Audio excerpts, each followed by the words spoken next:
Good morning, guys. It's Tuesday, February 21st, and I just want to give you a quick update of what's been going on with me. I've been kind of silent, I think, since my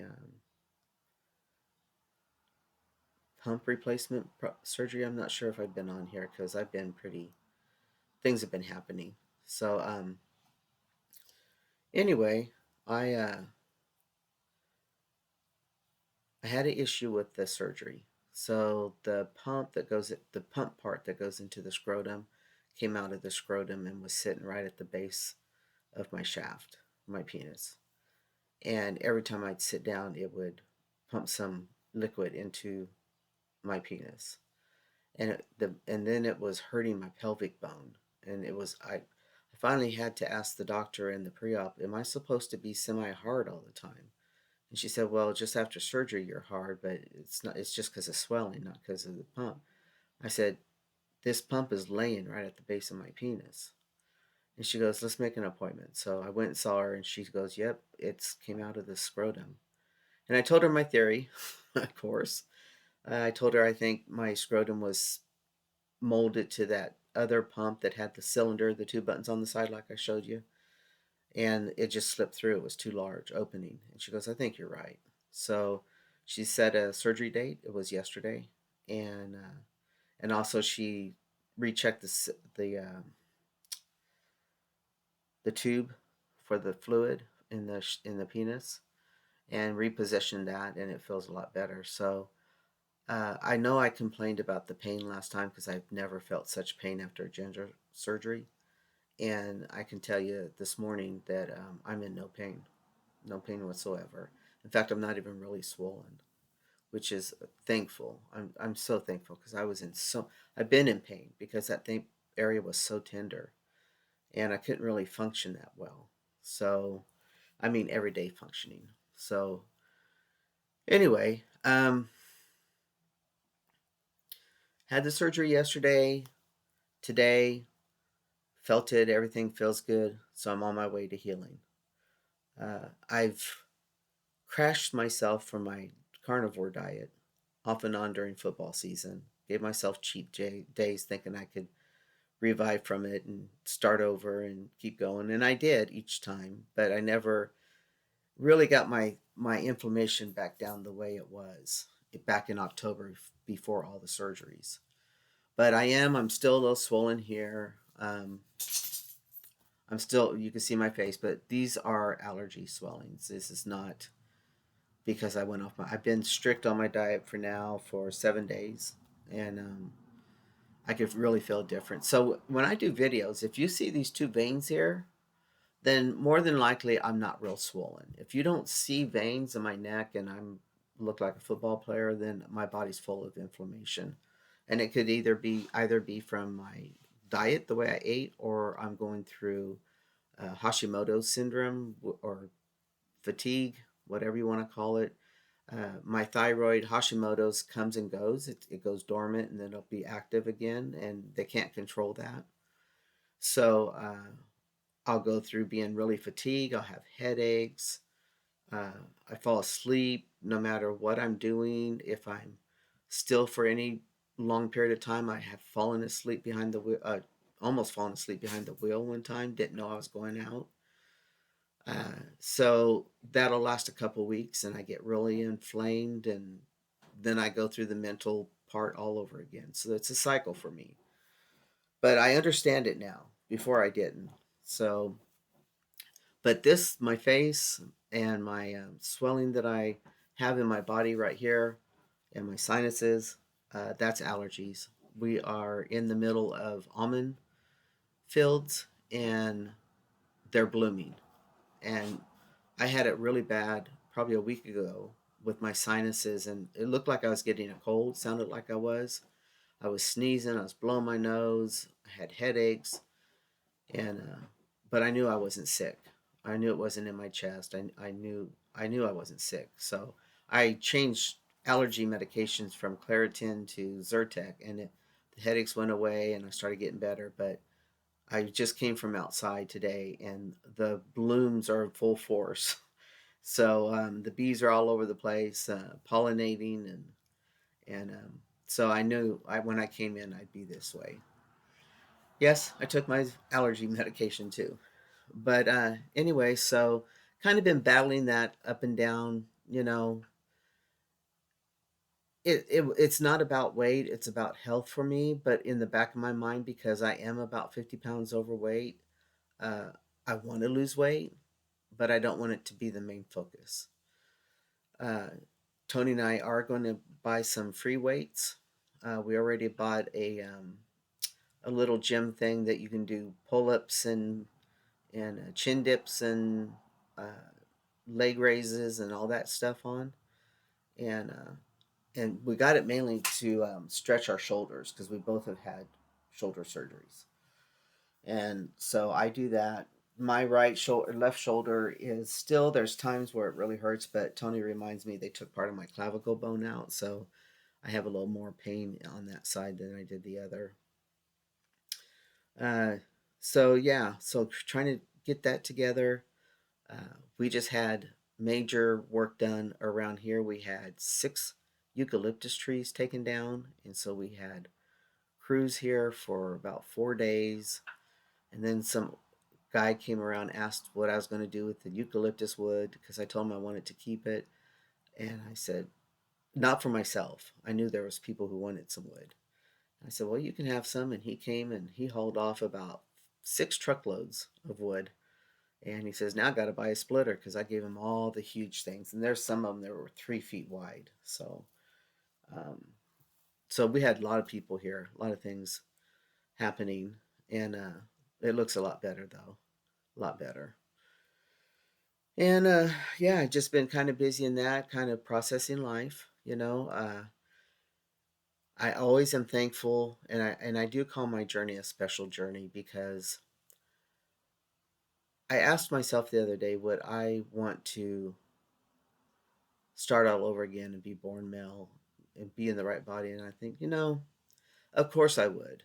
But, and that's a big but, because I think about my life and how I was raised, and I'm glad I'm the person I am. I'm glad I'm the person who questioned things. I'm glad I'm the person that when there's a challenge, I face it, and I try to process it, and I don't just face the challenge and go through it without having a plan, you know. Uh, and what I'm saying is, I look at journey as having hurdles, okay? And I also have another way of analogy, I guess you could call it, is that you can't get to the mountaintop unless you go through the valley. And that's what that saying right there is what got me through my younger years, my 20s, my early 30s. Uh, the hurdles is been my last 10, 15 years. And I realized that in our journey, our pathway, there's always going to be rocks. There's always going to be holes. There's always going to be, you know, things to build you up and start forming you. And either you're going to step away from the rock, you're going to step on, kick the rock, or you're going to pick the rock up and throw it out of the way, or you're just going to go, well, like I said, go around it. And same thing with everything else. So it kind of molds you into what person you're going to be. I'm the kind of person, if I came up on a rock and it was in my way, I'd go around it or I'd step over it, depending on if I could. I wouldn't get on it because, I don't want to go off balance or something. There would be, if there's no reason to step on it, if I could get to the other side without stepping on it, I wouldn't step on it. Uh, I definitely wouldn't pick it up and move it out of the way. I wouldn't think it was, that's just what I wouldn't do unless I thought it was in the way for other people, and then I would. But I'm thankful for the kind of journey I have had thus far because it made me question things. See, you can go through life. There's people that go through life and they're raised, and I'm going to just talk about this experience because I know it firsthand. People are raised a certain way. They're raised in church. They don't know any different. And so they grow up And sure, they may have a little bit of a bout of wild side, but still their family's tight knit in the church, and they fall back into that church thing, and they marry and have kids like they're supposed to, and do the cycle all over again with their children. For me, I'm thankful that we call us, my siblings and I call us the black sheep of the family, because neither parent went to church. They would go through times they go to church, but basically they didn't feel a need they had to go to church every Sunday. And so us kids weren't pressured into going to church. We were pressured by the other family, but we really, when it came down to it, we didn't have to go if we didn't want to, because my parents wouldn't force that. And so I think about the way I was raised, and I think about the behaviors, and then I think, man, if I was born male, I probably would have maybe taken on a lot of those behaviors before I got old enough to realize what I was doing and getting to know myself. But I really think it's the challenges in our life that make us look in the mirror and say, okay, woe is me, or what in the hell are you doing? You know? And that's how I was. I'm the, what in the hell are you doing? Why are you doing this? Is it going to profit you for anything? Or why are you putting a fight up here when you can't change anything? So as the years have progressed, I've gotten better and better at looking at my battles and deciding if I was going to fight them or not. Or I never really did pick any fights, but I always was on the defense, and I still am because it's LGBTQ. We're always on the defense. But I don't let allow that defense to run my life. I put it on, it's in the playing field. When it's necessary, it's there. When it's not, it's not. I'm off the field. And I just think because I believe in something greater, but I can't tell you, label this greatness.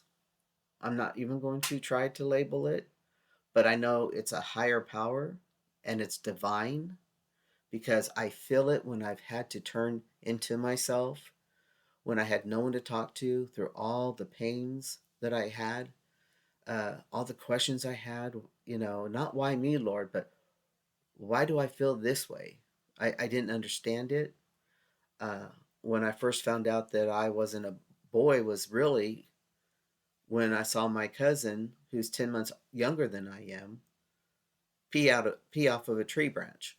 And I thought, I can't do that. Why can't I do that? Because I never seen a male naked. So, I mean, that was just what I remember, the mentality that I had. And I can tell you at 61 years old now that I'm a balanced person. I still have a lot of flaws, and I work on those every day, and I don't think they'll ever be perfected because I'm human. None of us are perfect. I think life right now, honestly, our political world, our government, the people in it that are been elected to it that are spew stuff you wouldn't even hear in a church, and yet they call themselves Christians.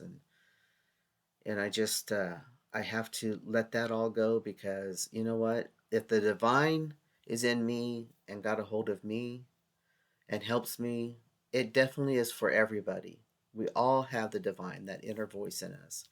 And I think people just choose not to listen to it, and they get in their heads and they're greater than everybody. And that's why you have narcissists and, the dictators. And so I step back and I just say, you know what? I know the greater good will prevail. It always does. But sometimes man puts themselves or ourselves in harm's way, and we've got to pull ourselves out of it, and we become stronger out of that. And we will become stronger out of this. We already are. And so I just think, I appreciate my journey. And I don't think I would want to, right now, telling you, Of course, it would be nice not to have to go through this transition. It would be nice to have a biological penis. Yes, that would be the dream. But I'm talking about walking your journey. I'm talking about everything, not just your personal how it affect you, but how everything would be affected.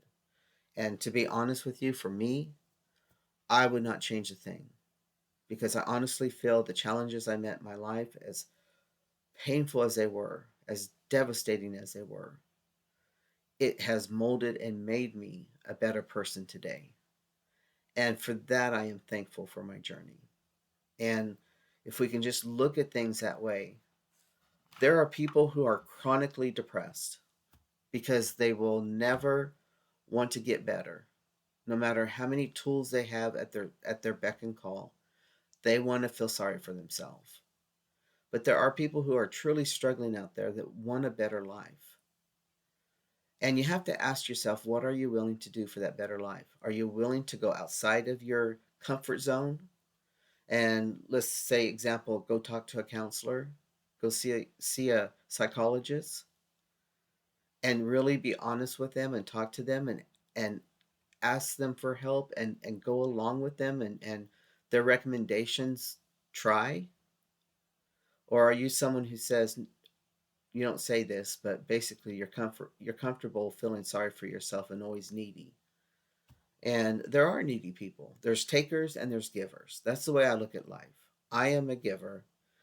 Other people have been in my life takers. And I do not at all see them any different. But yet I see them 30 years later and the frowns are still on their face. Their life, their possessions, their work status, it hasn't changed. It hasn't gotten better. And so I'm thankful for who I am and what I am. And I'm thankful for being introduced to God, being introduced to having a faith, hope, feeling love and warmth when I couldn't feel it from anybody other human. And so I just ask you guys, anybody out there, just like these surgeries. I mean, 4 surgeries. And yet I think what's the purpose? What am I don't know what the purpose is. But I know that the doctor, I've had 2 doctors tell me this. In the midst of discussion, they said, I don't know what brought it up, but this last doctor of mine told me I was a kind and compassionate guy and I'm easy to work with as a patient. I had another doctor tell me, my primary doctor tell me the same thing, that I am patient and I listen and that I will try the recommendations. And if they don't work, I hit them back up. Uh, I've had compliments about my personality, and it's things that I didn't even know I was doing. And when I told my wife what they said, her reaction was, well, yeah, you are that kind of person. She goes, there could be an enemy before you that is bleeding to death, and you will try to stop the bleeding. You won't just let him die. And so I like who I've become, or I love who I've always been, but am growing and balancing in life. And yes, I hate our political world right now. I mean, these R's have got to go. These crazy people. But their time will come. And that's what I'm standing on now. All these people who are spewing lies and rhetoric and hate and violence, their time will come. And I look at these people, think about it. Look at some of these people on TV when they're showing people they're saying stupid stuff. Look them in the face and say, are you really happy? Do you look like a happy person? Do you have a glow? I've never seen it. Anyway, guys, just want to update you basically on the surgery and tell you about some thoughts. But take it one day at a time. Have faith in the good. Try to. And you're not going to get anywhere unless you take the first step. So, one day at a time, and make your journey as simple as possible. We'll talk to you later.